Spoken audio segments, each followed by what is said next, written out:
Hey guys, just really quick shout out to our guy London for that dope intro for the Hardcore Sports Network. Shout out to our guy London. But welcome guys to the Pick and Roll Podcast episode number 74. I'm here with my guys Coach Ed Glanny, Nikki Steed, Next Shift Randy, and Rios from the Just Fans Podcast. How you guys doing? Doing good. Fantastic. Doing good? How'd you guys like that Very intro? phenomenal. It's nice. Yeah, I love it, man. I love it. Shout out to on Sunday. It was fire. It's fire. Yeah, we got an intro. So, Rios, I'll be texting Carlos if he wants that for his StreamYard. I'll be texting him. So if he wants it, good. I know you guys have a good one too. Your friends did the music for that. Yeah. There you go. That was good. That was good. Yep. And Blaze is in the chat. What is up, Blaze? Feel better, man. Feel better, my guy. Feel better, brother. Hey, You there'll feel be better, better man. days, Blaze. There'll be better days. Yep. All right. Let's get this started. This broke yesterday, so it's not really on our topics of shows, but the Lakers are zeroing in on JJ Redick being their head coach. They knocked out all the other competition, and it's going to be JJ Redick. So let's start with Nikki. How do you feel about this, man? JJ Redick, probably going to be the head coach of the Lakers. At the moment, I'm like, let's wait and see, because we all know who's really going to be calling the shots with the Lakers. Yeah. Assuming that he's back, we all know it's going to still be LeBron's team, Mm-hmm. which has been the case since 2019, since summer 2019. Yep. All the big decisions get made through him. So even if LeBron comes back, JG Redick's the coach, what input is he really going to have as LeBron's there? Because it's still going to go through him. And I don't know what he's going to do yet as a coach, man. We haven't seen yet. So this is his first opportunity to prove if he can do something or not as a head coach. I mean, there's better coaches out there, in my opinion. But what do I know? I'm a guy who does podcasts. What do I know? So we're going to go with Randy. How do you feel about JJ Redick? Well, Nikki kind of like led with it, and he's got no experience when it comes to coaching. But when I did listen to him call games, the guy knows a thing or two about running some offenses, and obviously who needs to go through who has the ball has to go through. Sorry, and it's kind of interesting, obviously, because he's got a podcast with LeBron. So, would that be the end of that if he does become the head coach? Because little bit of conflicting interest when it comes to like being your head coach and then like being a buddy on the side. Like, not saying that you can't do it, but it just would be really odd. And then like Nikki said, we all know who's going to be running the show there. So Yep. Rios? Kind of head scratching because, like you mentioned, there's better coaching candidates out there. Guys, me and him have the same coaching experience, 0. And it feels like that whole podcast with LeBron was just an interview to be the coach, because we know it's his team. He's going to be calling all the shots, making the roster decisions and all that. And Jay just gets there to be his mouthpiece, essentially. I don't get it. Like, doesn't feel like they're serious about winning. It feels like they're just out there to appease LeBron, be about showtime or whatever. But like, I don't get it at all. I don't, man. And Coach, how do you feel about JJ Redick? We talked about it a little bit. This for me is strange. You're going to go to a guy with no coaching experience from a guy who, you know what?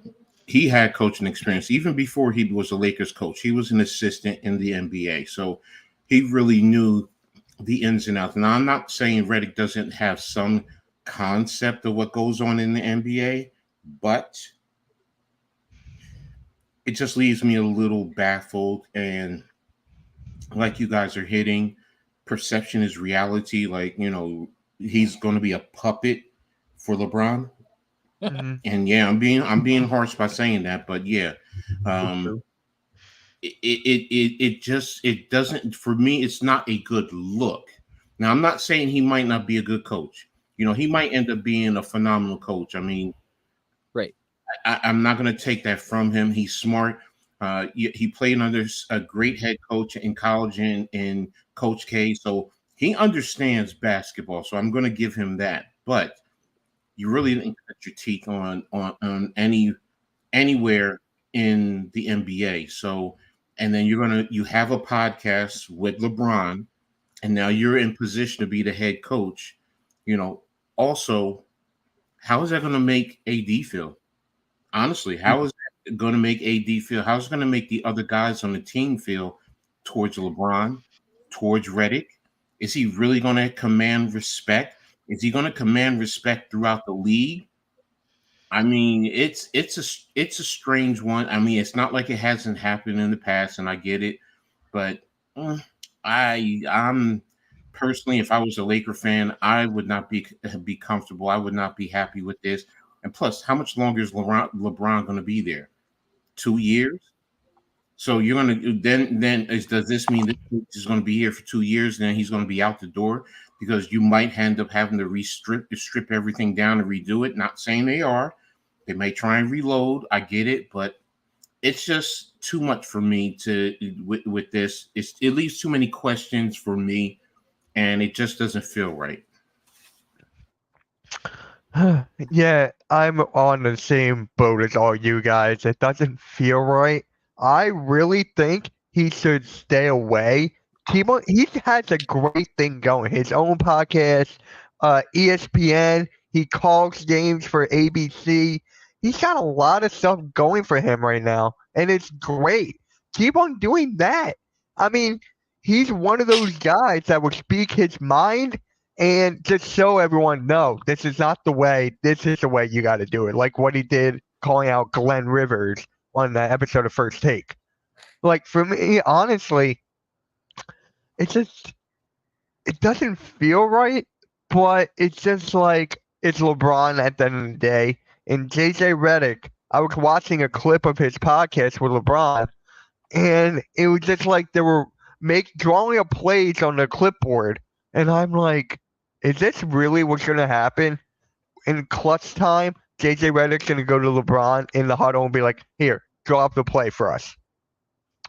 Yep. LeBron needs someone that can say no to him. They'll be like, this is my team. You guys listen to me. This is how this goes. When that happens, you succeed. When you let LeBron go and do it, it's just like the other players are like, I'm not playing for him. He's my teammate. Yes, he's up there in the greatest players of all time, but I'm not playing for him. I'm playing for you. And I want to learn what you have to draw for us in this scenario. So, without further ado, I'm just like, it's only a matter of time now. It's only a matter of time. And it's probably going to happen, my guess, by Friday this week. And if you're listening on Spotify, it is Wednesday, June 5th. So my guess will be Wednesday, June 7th, or Friday, June 7th, excuse me. So that's when I think JJ Redick's going to become the head coach. I would not be surprised if it's today. As soon as we end this podcast, check your phones. It might happen. So, Right. it's just insane. I don't know. Who was the last player who was a coach and played? I'm pretty sure we talked about that in a couple episodes ago.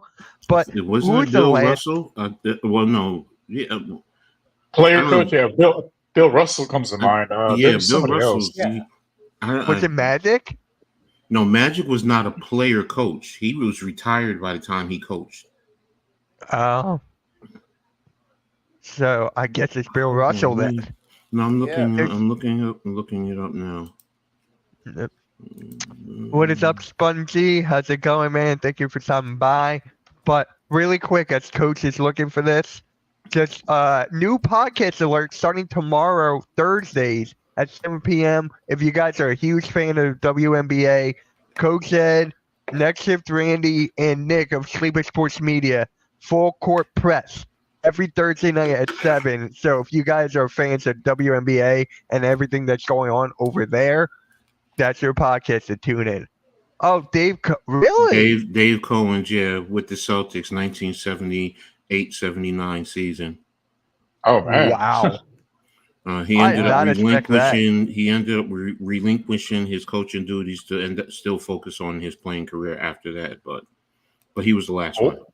45 years. hmm Was he like injured or something? Is that why he became a coach? It's just like just No, out of blue, just like no, I'm a coach. I guess they gave him the opportunity to be the coach as well as still playing, but then he decided to just give up his player. I mean, let me look. It didn't say list of player coaches. Yeah, it doesn't say. Yeah, it's not telling me who. Yeah, it just says he was the last one. I'd have to All right. research more. Go ahead. You go ahead. Go on. I'm looking at his history. Okay. The player coach was for many decades a long-term fixture in professional basketball. Many notable coaches in the NBA served as player coach, including Bill Russell and Lenny Wilkens. Lenny Wilkens too? Oh wow! Ooh, I I did mean, not back expect then, that either. there's a this is some of these bombshell. guys had part-time jobs on the side also. I mean, different times. Yeah, remember player salaries back then weren't as enormous as they are now. Yeah, Like, that's why they pay these coaches millions of years. That's their job to coach the players, draw up the plays, build the team chemistry. It's not a player's job to do the coach's job. Yeah, Cowens, after the 78-79 season, he just quit to focus on being a full-time player. So that's it. Oh, and it blaze here. The last player to serve as an official assistant coach was Tree Rollins for Orlando Magic. My God, that's a name. I haven't heard of Tree Rollins in a while during the of course, during the year I was born. So perfect. So, yeah, that makes sense. Here. So, if you really think about it, even though that's the official, every team still usually has. I mean, look at Udonis Haslem. Udonis Haslem technically was a player coach. Yeah, he really was. It's just that everyone respected him for what he brought to the table as a player, and they looked at him as a player, but he was still a coach, which is why he moved up into an executive position right off the bat too. Once he retires, so every team, I think most teams, not every team, most teams has someone like that who's a deep vet who is going to end up being a coach, and he's still a current player. So yeah. And according to Blaze, he's your Google assistant for the day, for the show. I appreciate that, Google. I appreciate that. And according to Brunsey was at the Eagles minicamp today. Okay. Thank you for that heads up. About Lord Brunson. I mean, yeah, I know he's already said he's an Eagles fan. So, Knicks fans, we don't care about that. We'll just get on the court and do your job for the Knicks. Right. That's it. Yeah. I mean, it is what it is. But now, look, guys. Seriously, when you really think about it, all players are fans growing up of whoever. Another sports team. When they get into sports, they get drafted. Yeah, ultimately, they would love to get drafted by their favorite team. We all know that. But they also understand the business. Now, if they're a fan of another sport, it's not going to take away from them being a fan of, like Brunson being an Eagles fan. Real fans don't give two craps about that. I mean, you really don't. I mean, how many players have had tattoos of a team on their body, if it's another sport? Okay. I get it. You guys are younger, and it to you, it's a big thing. As an old grizzly, fat, sexy guy, I don't care about that, man. All I care about when you're on the basketball court for my team, are you giving me maximum effort and trying to help the team win? If you are, it's all good. Yep. And Spongy, I appreciate this. I'm a Celtics fan. I don't care if he's a Boston Celtics fan or not. It's got nothing to do with his football play. It's just like being a Cowboys fan. That's a different sport, so it doesn't. Oh, speaking of AI, Coach, I got your tweet. He had an OBJ sign him. That was great. I was like, oh wow. What does that show you? They're still fans of the game and of different players. So he's not going to just focus in on he's a fan of strictly Philly players or whatever the case may be. No, he's a fan, and he likes OBJ, and he wanted his autograph on a poster. And hey, do you, bro? I'm not mad at you. I'm not mad at all. I found it great. Mm-hmm. I was at the breakfast room with my dad, and I was like, Dad, look, OBJ getting Allen Iverson's getting an autograph from OBJ, and he's like, OBJ is in Miami, so that makes sense. I'm like, Dad, it is what it is. But yeah. So Spunsy, I'm gonna go more in depth on Donovan Mitchell with the Sixers probably tomorrow or Friday on Sixers Alert. But I really appreciate that. The Lakers, Heat, Nets, Pelicans, Sixers will attempt to acquire Donovan Mitchell if he doesn't extend with the Cavs. Yeah, I saw that. I mean, the Cavs are just stuck. They have to decide between Donovan Mitchell and Darius Garland. For me, they're not really stuck. They just need to keep Donovan Mitchell. Trade Darius Garland. Trade him. You got to keep Donovan Mitchell there. Yeah, what is up, Charlie? What is up? Thank you for stopping by. And Blaze is in the chat. So, yeah. And actually, at the end of the month, it's the NBA draft. The NBA draft is at the end of the month, and it's in 2 nights. The NBA draft is 2 nights this year. So I'm going to start with Coach here. How do you feel about that? There ain't no big thing to me. He's 2 nights is 2 nights. All right. Hey. I'm right there with you.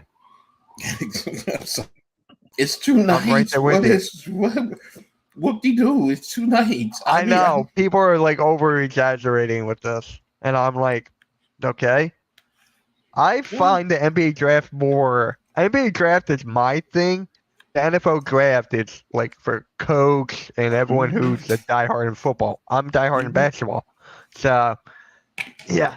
So, Nikki, how do you feel about the NBA draft being 2 nights?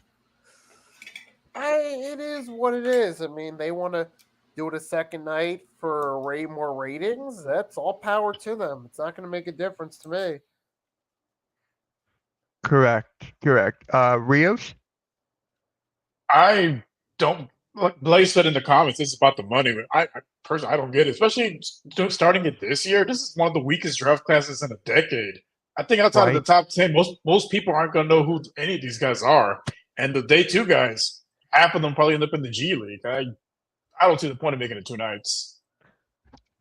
Well, I'm going to say one thing. It's about the money, business, and all that. Let's be real. It's about Bronny James. Wherever he gets drafted, if it's in the first night, the second night, wherever, they're gonna talk about this for years and years and years. So I think that's the reason why, other than money in the business. It's about Bronny. But are they gonna keep on going with this?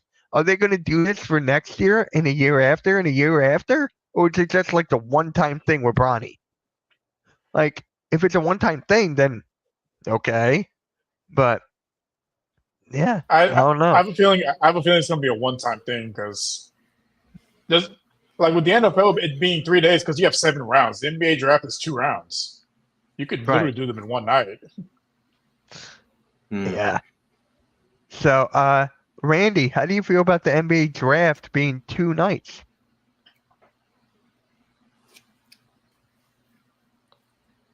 Randy? Can't hear you, man. Oh, you got my headset? Hey! Appreciate that. And yeah, Arku, diehard fans are going to watch round 2. Yeah, I'm going to stream both of them. So I'm really excited for this. Really excited for both drafts here. But I just think it's mostly about Bronny. That is it. Who's else is like the most popping name out there? If you're doing it Alex 1 Starr? year, if you're doing it 1 year, to me that's a slap in the face. That now that makes it even worse. To do it just 1 year, you can't do it 1 year, bro. You just can't. You can't. You have to give it some time. If this is your vision to say, let's see how we can generate more money, which I understand, I get it. To do it 1 year, come on, man. Come on, that's stupid business.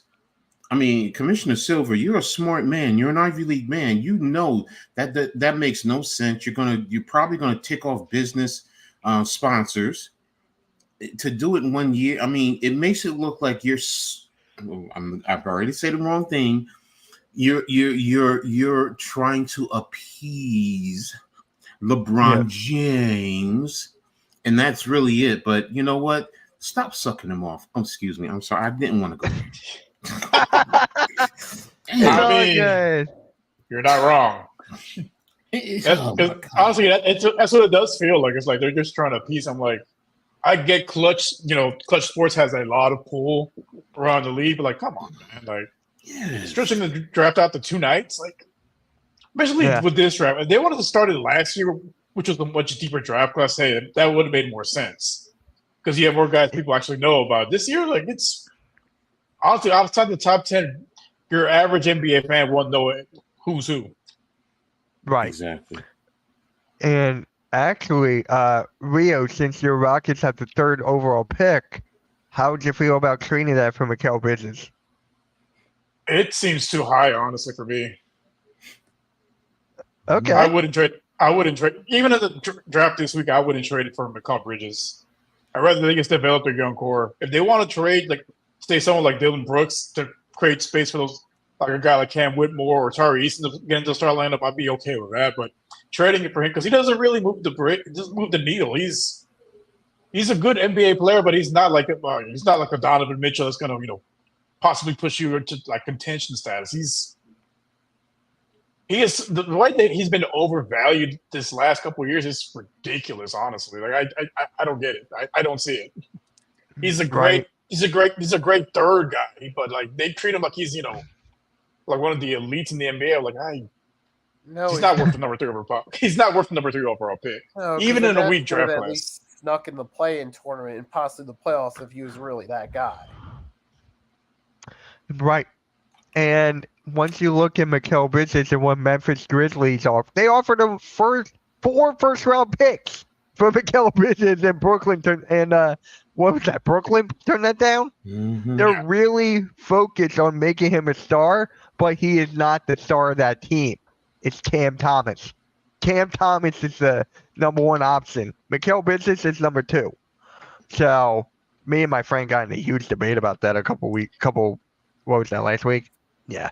I'm not even getting into that, but he's like you said, he's a solid number 3 on a contender, number 2 on a younger team, but like with the way the Rockets improved in 1 year, like it doesn't make sense to try to trade players and give them a draft pick just to get Mikal Bridges, which like I saw one of the graphs that said adding him to the roster with like trading a couple players and some picks like gets you like maybe 3 or 4 extra wins. I'm like, nah, not worth it.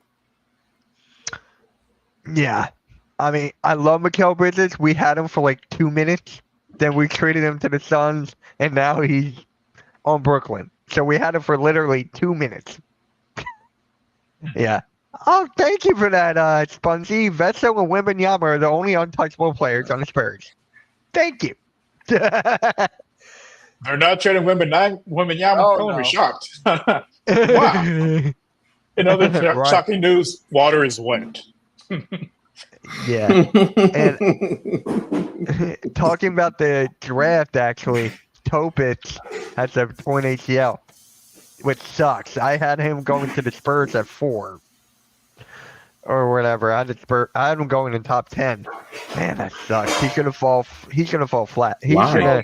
Definitely. Why? He tore his ACL. You might just say you might give him a year off. Okay, fine, but yeah, nowadays ACLs is not like that detrimental. It's everyone gets it has an ACL, and you still come back. And so if you believe in his talent, you still take him.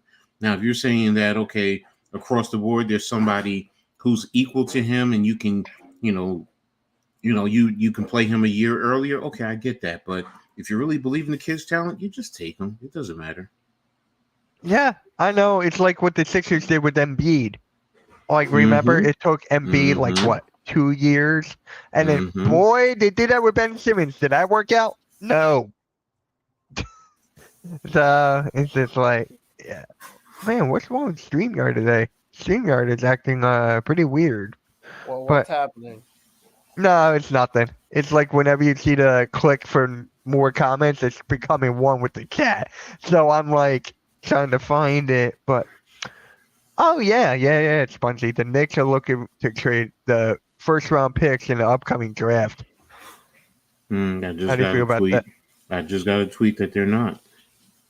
Oh, really? Oh, Yeah, okay. I'll send it to you right now. Wait a minute, let me find it. Yeah, that was the last thing I saw from my guy Jake Fisher. Yeah. Yeah, I think a There lot of it teams are is. looking to trade down because the guy they want to probably be there if they trade down. Like we've mentioned multiple times, the last few weeks, this is a pretty weak draft class. It really is. Outside of the Really top is. three, I mean, basically the top two are, potential guys that could be someone. After that is, you're, building your bench, and that's crazy. We're talking about a lottery pick. Is going to be, a bench player, but that's That where helps most the of these Sixers guys a lot. project. That helps the Sixers a lot if it actually happens. But the Cavaliers are in sec. Yeah, Brandon Ingram. Yep. Thank you for all this, Spongy. Really appreciate it, man. Really appreciate it. Prime time is in the building. What is up, prime time? So, Check your phone, Mitch. I just sent it got to it. you. Got it. Let me see. Oh, all right. Cool. Thank you for that. I'll check it out in a bit. Let's see. All right, for the NBA Finals, who's a better second option? Everyone's talking about Tatum and Luka. Who's better, Brown or Irving? Like for the circumstances, you can make an argument for Jaylen Brown. Honestly, you can. But let's start with Nikki here. I think I know where you're going with. I mean, as of now, it is Kyrie because he's been there as a second option before with LeBron. And to be fair, that was where he was at his best as a player. He was a great second option for LeBron, the second best second option for him behind Dwayne Wade. And he played a key role in that 2016 Game 7 win as well. Don't discount that with some of those shots he was making.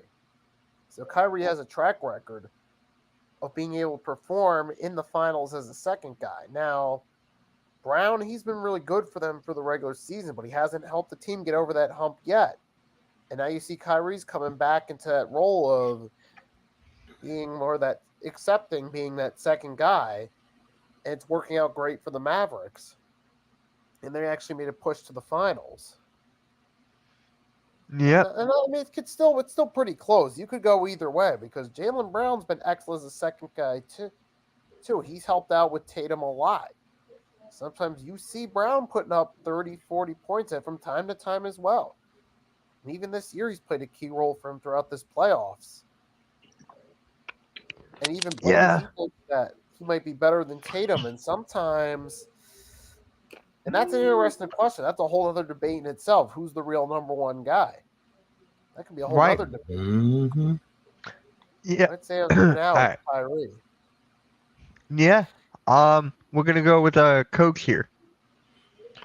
To be honest with you, I have never looked at Jaylen Brown as a second option. I've always looked at him as the first option because Tatum has not really led that team. There have been too many times that Jaylen Brown is the one that's producing and trying to lead that team in clutch situations, and Tatum is nowhere to be found for me. Maybe I'm just too blind. It's just that I don't see. So in reference to your question, Kyrie is the number 2 because Jaylen Brown to me is the number 1. So he's not a number. And I know everyone else, and I know the Celtics, they have him as the number 2 in the pecking order, and I get it. But for me, if I was the coach, everything would go through Jaylen Brown and Jason Tatum.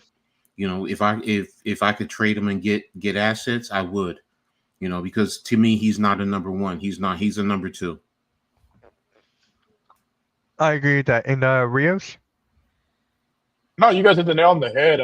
Got to go with Kyrie because this past postseason, Jaylen's been outplaying Tatum. Tatum has the name recognition, but Jaylen's been carrying him. And Kyrie, he's been there before. Like he's been one of the league's best Robins, if you want to call him that. Like, he's been a great number 2. Like you saw with Cleveland, they were hoping to have that in Brooklyn. Didn't work out that way. Same thing with Boston. But I think you found a good running mate with Luka, and I think their dynamic and their chemistry, which, before the season started, a lot of guys questioned could they coexist, both very ball dominant guards, but they have found a way to make it work, and they have not been liabilities on defense, which is, refreshing to see, because that's been one of the knocks on both those guys, really, to the majority of their careers, their defense. But they've been stepping up this postseason. It should be a good one because both good defensive teams. So I'm looking forward to it. But yeah, basically, Kyrie is definitely the better number 2 right now. The reason I asked it for being a number 2, because like what Coach said, Tatum's being labeled as his number 1, but I got to go with everyone here that said that Jaylen Brown is actually the number 1. You have Celtics fans, Celtics content creators who actually told me that they wanted to trade Tatum for the longest time because Tatum doesn't step up in the big moments. That's where Brown signs Derek White, Drew Holiday. Jason Tatum, he's got you know what? I'm going to make a football comparison here. Let me know if I'm off. The Boston Celtics are like the San Francisco 49ers with what's the quarterback's name? Brock Purdy. Brock Purdy. So I think it's like a perfect system for Tatum to succeed. But I really think that Brown is the number 1.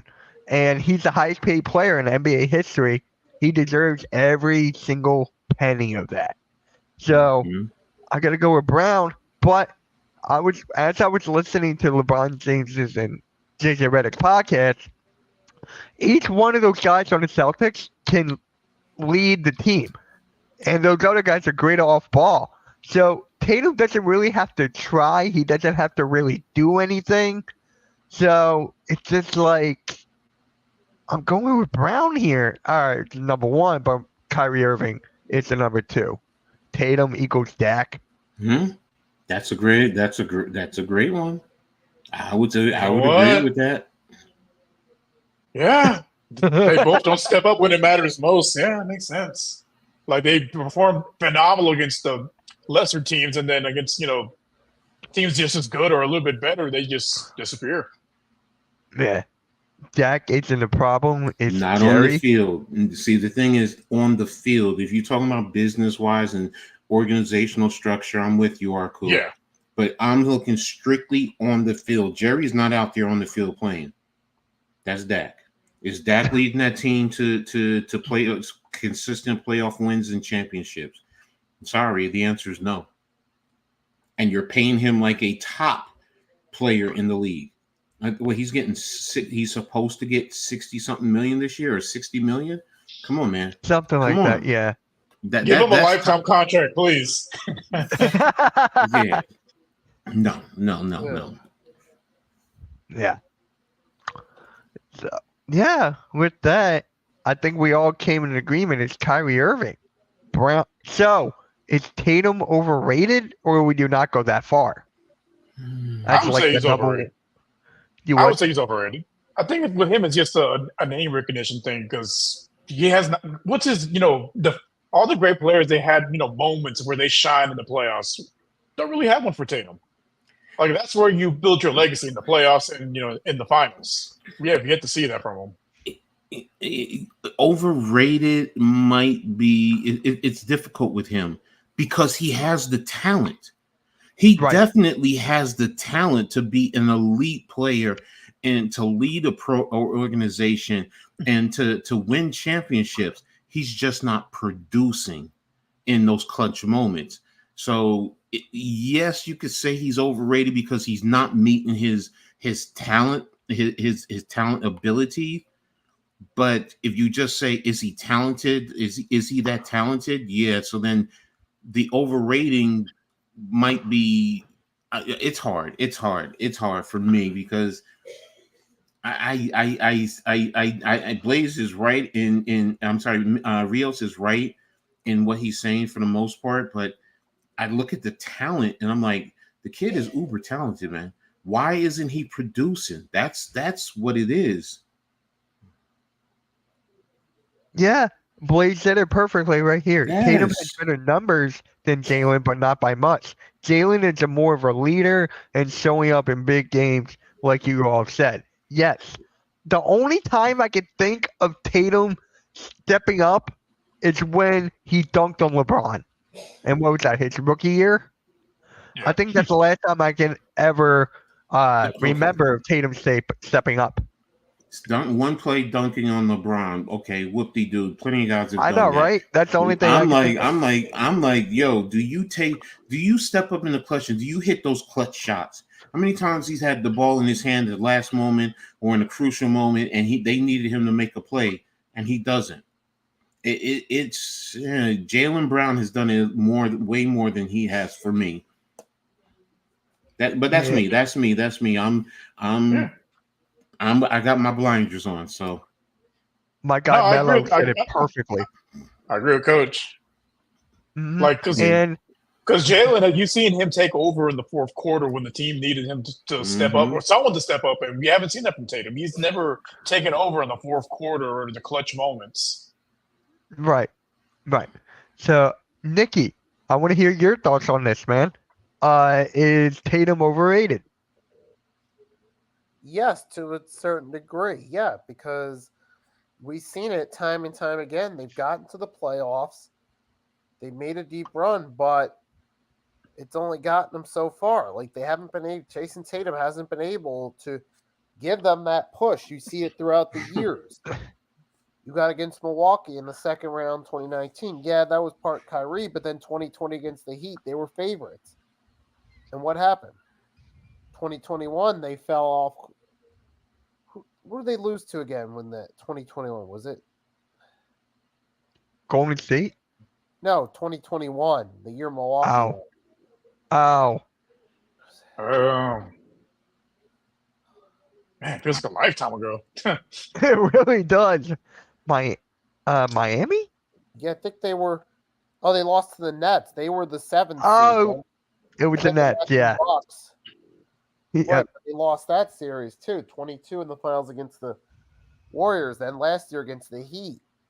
I mean, both times against the Heat, they were favorites, but they couldn't pull through and get the win. And Tatum was there each time he had the opportunity. It didn't happen.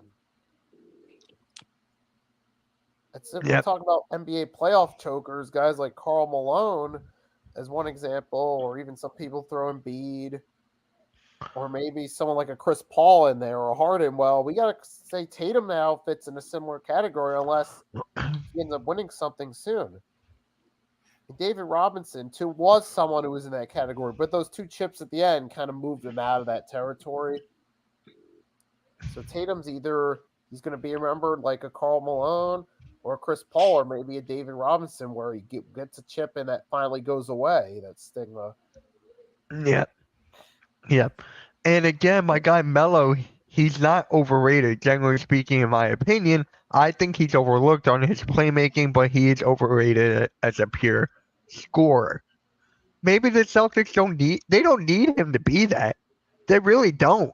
But when push comes to shove, you look at your number one guy, you look at your max player, and it's just like, well, actually, your max player now is Jaylen Brown. So, okay, my chat tour is over. Yeah. Appreciate that, Blaze. Appreciate that with everyone in the chat right now. And just a quick reminder, tomorrow at 7 p.m. Eastern Standard Time, we got the Full Court Press podcast with Nick of Sleeper Sports Media, Coach Ed Glandy, and Next Shift Randy. Sorry about that. But just make sure you tune in tomorrow if you guys are WNBA fans. A lot of stuff to talk about in the WNBA. A lot. So, yep. Appreciate that. He just needs to be a guy who can step up in big moments. Mm-hmm. Well, you know what? This conversation is actually going to lead to another topic, so I'm going to skip over the next one. Who needs the championship more, Jason Tatum or Luka Doncic? At this rate, it looks like Tatum. Absolutely. Yeah, I think we're all going to be in agreement on this one. Mm-hmm. Yeah, I put that as a poll question on both my Twitter and my YouTube community tab. Who needs it more? I put it Tatum and Doncic, just their last teams. But yeah, that's a great question because I was thinking the same thing. But at this point, Tatum definitely to cement himself as a true elite player because Luka is already he's kind of in that regard without a chip. I mean, a chip will help him.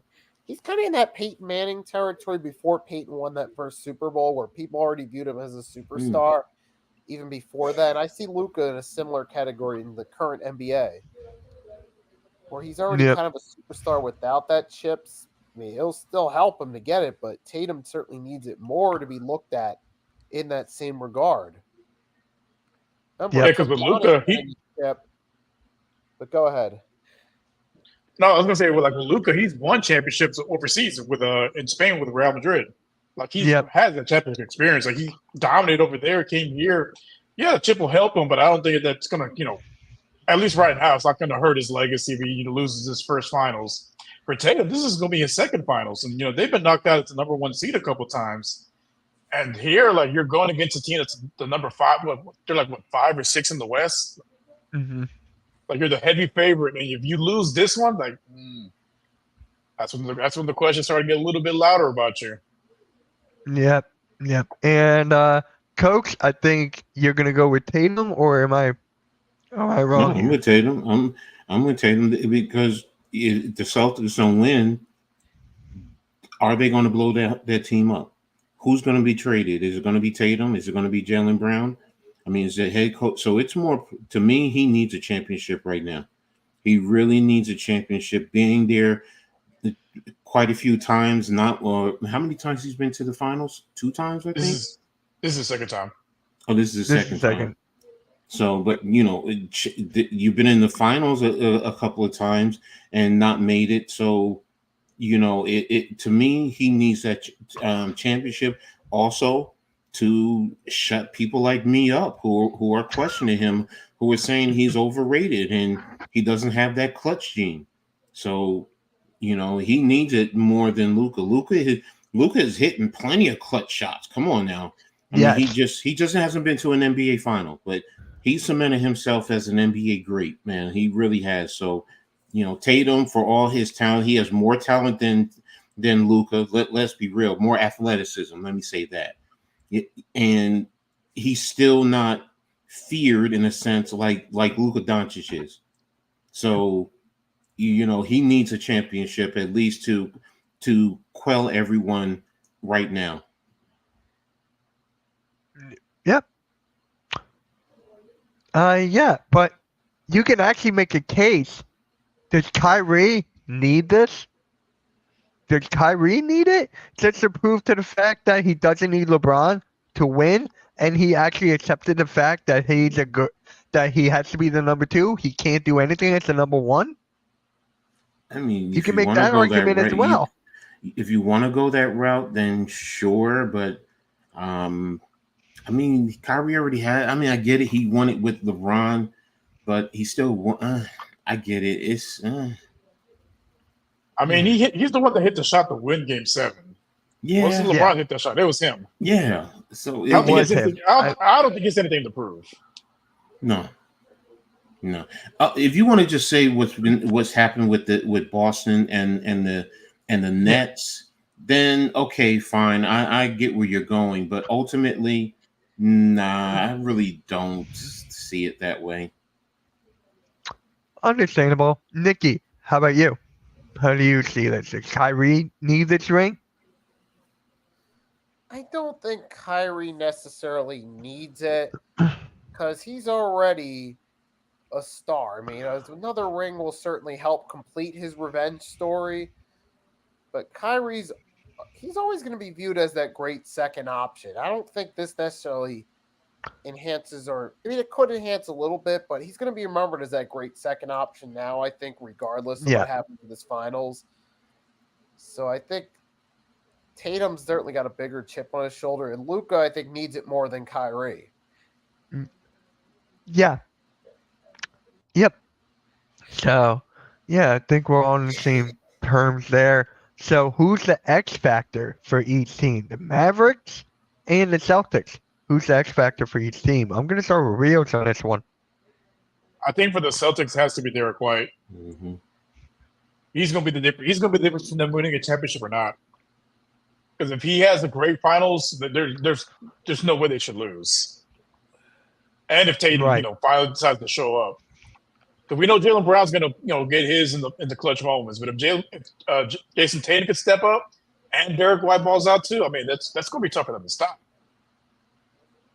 Yeah. And then you also got Drew guarding Luka. That's probably one person who could probably keep up with him and slow him down a little bit. So I think I'm gonna go with a 1A, 1B as far as X factors for the Celtics. Those two guys. If those two guys really step up, it should be Boston in 6. Yep. And then for the Mavericks, who's your X factor there? Ooh, I know you don't want them to win. I know you don't want them to win. I don't. But I have to pick an X factor for them. Ooh. I think it's really going to come down to Kyrie. I don't know if it feels weird saying we've been saying he's the number 2 option, but I think he's going to have to. Because I think they're going to focus their game plan on stopping Luka. So he's really going to have to step up on both sides of the ball, not just on offense, but also on defense as well. Because Boston has a lot of firepower as well. Right. And Nikki, how about you? X factors for the Celtics and Mavs. Oh, I like For that. the Celtics, like I already said yesterday, it's Derek White in this case. You see when he's on, he plays a difference factor. You've seen him game scoring 15, possibly 20 in some of their wins on the road to the finals. He's been a significant factor. If you want to talk about Tatum needing other guys to step up, well, Derek White is one of those guys that steps up and helps out too. But because he's not an established star on the team, he doesn't always get as much credit. And he can get you some assists too and some boards. Don't forget that.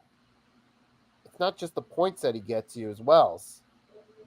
Now for Dallas, I'm going to go PJ Washington because we've seen at times in some of those difficult games on the road to the finals, he's not the top scorer, but he can still get you. If he gets you between like 11 and 16 scoring, that can be a big factor, especially some points off the bench, or just it takes a little bit of the weight off Luka and Kyrie and still help them stay in control of some of those tight games. That can make a difference there. Even if it's just like 12 points in a close game, those 12 points help make a difference. I think PJ Washington is definitely an X factor for the Mavs because he has been at times throughout this playoff run. Yep. And Coach. Drew Holiday. Always look at who's been the X factor on the road to the finals. Go ahead, Coach. I was just going to say Drew Holiday for Boston and Derek Lively for Dallas. That was mine going to be for Dallas. That was mine, Derek Lively. Because we all knew that Luka and Kyrie are not the best defenders, but they drafted pretty much one of the best defensive big men in its draft class. And they put him right there, and you have Gafford there too. I'm going with Lively. And now for the Celtics, I'm not going to go Derek White. I'm not going to go Drew Holiday. I'm going to go with Kristaps Porzingis. I'm going to go with Kristaps here, just for his stressing ability, just for him, creating the space for everybody. And who does can they really guard? I guess they can guard Kristaps on the outside. But once he's on, he's on. So I'm going to go with Kristaps. Not a lot of people are talking about Kristaps Porzingis. I think Stephen A. Smith said, I can't believe I'm quoting Stephen A. here, but I think he said if the Mavs don't or the Celtics don't have Porzingis, they're not winning the finals. But I'm not going that far. But he is a big X factor. So I got to go with Porzingis there. And what is up, Albert? What is up? And Blaze's X factor is Drew Holiday. I miss Drew Holiday on the Sixers. Nikki, I miss him. I miss him on the Sixers, man. And how about the Milwaukee Bucks here? The Milwaukee Bucks traded Drew Holiday for Damian Lillard, and then Drew Holiday goes to the Celtics, and now he's in the finals and could perhaps win it. Yep. That is just crazy. Yep. So, yeah. Now, what are the storylines for this NBA draft or for this finals? What is the storylines? Nikki, I'll start with you. There's a lot of good storylines in this one. Some of the storylines. I'm just gonna name them off for now. We got Kyrie versus Boston, Porzingis road to redemption. Tatum and Brown's opportunity to shine. Luka's opportunity to complete his career cycle by winning a championship in the NBA, the biggest stage of basketball on planet Earth. With all due respect to all the other countries, but the NBA is the biggest one on planet Earth. That would be the completion of Luka's basketball journey, so to say, winning it in the NBA. So there's one right there. I mean, those are some of the main ones that come to mind. Yep. Rios, any big storylines with this finals? I think the biggest one's going to be on Boston. Can they finally get it done? Because they haven't won a championship in what 16 years now. And for Boston's one of the the NBA's legacy teams, and for them to go on that kind of drought, it's like when does the drought end? I think that's probably the biggest storyline. They can get it done, and then after that would be Luka, like Nikki said with Luka, him completing his story, winning a championship in the NBA. He's won one overseas, now he's won in the NBA. I mean, not saying Hall of Fame just yet, but I mean he's on the right path at that point. Yeah, this is one of mine. The Kyrie Irving revenge on Boston. That is one of mine. You could even go Jason Kidd, how he won a championship with the Mavericks as a player in 2011. Now he has the opportunity to win it as a coach with the Mavericks as well. So for me, I'm going with those two. And then, man, I guess I have to go with Jaylen Brown. I'm just going to go with Jaylen Brown because this is his time to shine. If they win and he's coming off of a Eastern Conference Finals MVP, which I think that is just like, why did they start that? But that's another conversation for another day. So, honestly, I'm going to go with all those. So, yeah. What is up, man? Thank you for stopping by. Really appreciate you. Hot take. The story of this NBA final could be something no one is expecting. You're pretty much right there.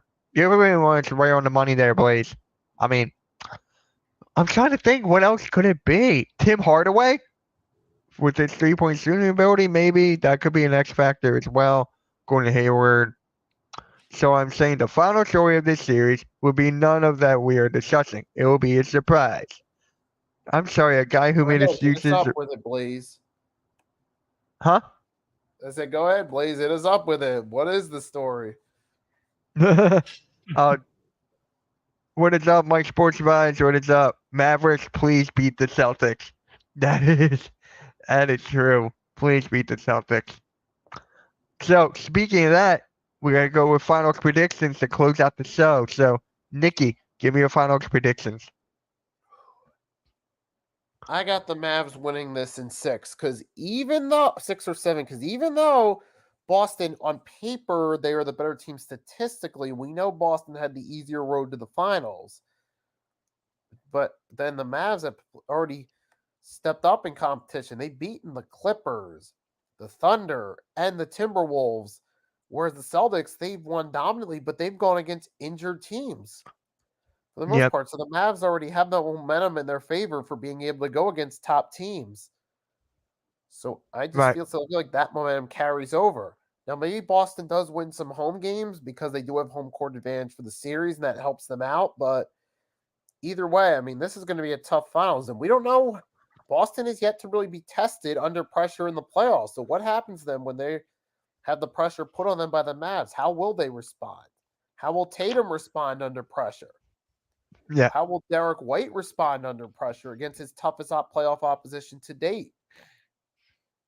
Those are fair questions you got to ask about the Celtics. Time will tell, but I feel like as of now, even though on paper the Celtics are the favorites, Mavs have the advantage.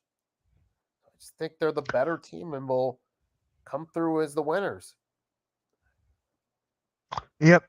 Rios, who you got? I think I know where you're going, but who you got? Well, I agree with some of what Nikki said. Boston really hasn't been tested. Their path to the finals reminds me a lot of the Warriors early on. They weren't really tested. they basically went against a team that got injured, and then when they got tested, they lost to the Cavaliers in 7 games. Because they had a pretty easy path to the finals that year. They lost to the Cavs. And I think with the Celtics, like Nikki said, they haven't been tested. They had basically a cakewalk to the finals.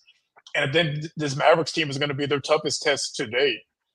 And it's going to be a hard-fought series. It's going to be a lot of close games. But I'm going to go with Boston in 7. It's going to be – they have the better team. I think they find a way to overcome that pressure and put it all together and, finally win a finals in the first time in 16 years. Yeah. So I really don't want Boston to win. I don't want that because all the Boston content creators would DM me and everything. So I don't want that. Give me Mavs, and I'm going 6. I'm going Mavs in 6 because if it goes to 7, Boston's taking that.